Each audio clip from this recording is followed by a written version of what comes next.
Cliff house, നിയമസഭ, secretariat, മന്ത്രിമന്ദിരങ്ങൾ, ഹൈക്കോടതി അടക്കം അതിസുരക്ഷയുള്ള മേഖലകളിൽ കാവലൊരുക്കുന്ന കേരള പോലീസിലെ പ്രത്യേക വിഭാഗമാണ് RRF. ഗാർഡ് ഡ്യൂട്ടി ചെയ്യുന്ന RRF സേനാംഗങ്ങളുടെ കാര്യം പരമകഷ്ടമാണ്. 3 ദിവസം തുടർച്ചയായ ഡ്യൂട്ടി, 1 ദിവസം വിശ്രമം. ഇതായിരുന്നു നേരത്തെയുള്ള രീതി. അത് മാറി ഇപ്പോൾ 6 ദിവസം വരെ തുടർച്ചയായി 24 മണിക്കൂർ ഡ്യൂട്ടി. ഇതോടെ ഉറക്കവും വിശ്രമവും നഷ്ടപ്പെട്ട് കടുത്ത മാനസിക സമ്മർദ്ദത്തിലാണ് RRFിലെ പോലീസുകാർ. ഇതിനു പിന്നാലെയാണ് സ്ഥലം മാറ്റ ഭീഷണിയും. ഇതോടെ പലരും മെഡിക്കൽ ലീവ് എടുത്തു തുടങ്ങി. ചിലർ ദീർഘാവധിയിൽ പ്രവേശിക്കാനുള്ള അപേക്ഷയും നൽകിയിട്ടുണ്ട്. പോലീസ് മേധാവിയുടെ ഔദ്യോഗിക വസതിയിൽ മഹിളാ മോർച്ച പ്രവർത്തകർ അതിക്രമിച്ച് കയറിയപ്പോൾ തുടങ്ങിയതാണ് RRFിന്റെ കഷ്ടകാലം. ഈ സംഭവത്തോടെ ഉന്നത ഉദ്യോഗസ്ഥരുടെ കടുത്ത പ്രയോഗങ്ങൾ RRFിനു മേലുണ്ടായി.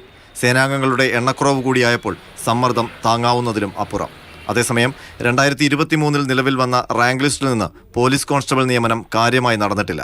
13,000 പേരുടെ റാങ്ക് ലിസ്റ്റിൽ നിന്ന് തുച്ഛമായ നിയമനം മാത്രമാണ് നടന്നത്. റാങ്ക് ഹോൾഡേഴ്സ് സമരപാതയിലുമാണ്. 90-100% നിയമനമാണ് സിവിൽ പോലീസ് ഓഫീസർ കാറ്റഗറിയിൽ എല്ലാ പ്രാവശ്യവും നടക്കുന്നത്.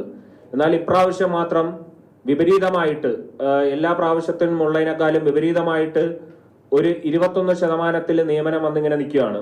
ഒഴിവുകൾ നികത്തി സേനാംഗങ്ങളുടെ എണ്ണം വർദ്ധിപ്പിച്ചാൽ തന്നെ പകുതി സമ്മർദ്ദം കുറയ്ക്കാൻ കഴിയും. ഒരു ഭാഗത്ത് ആത്മഹത്യ ഒഴിവാക്കാൻ പോലീസുകാർക്ക് കൗൺസിലിംഗ് അടക്കം നൽകുന്നതിനിടെയാണ് അതിസമ്മർദ്ദമുണ്ടാക്കുന്ന നടപടികളുമായി തലപ്പത്തിരിക്കുന്ന ഉന്നത ഉദ്യോഗസ്ഥർ മുന്നോട്ടു പോകുന്നത്.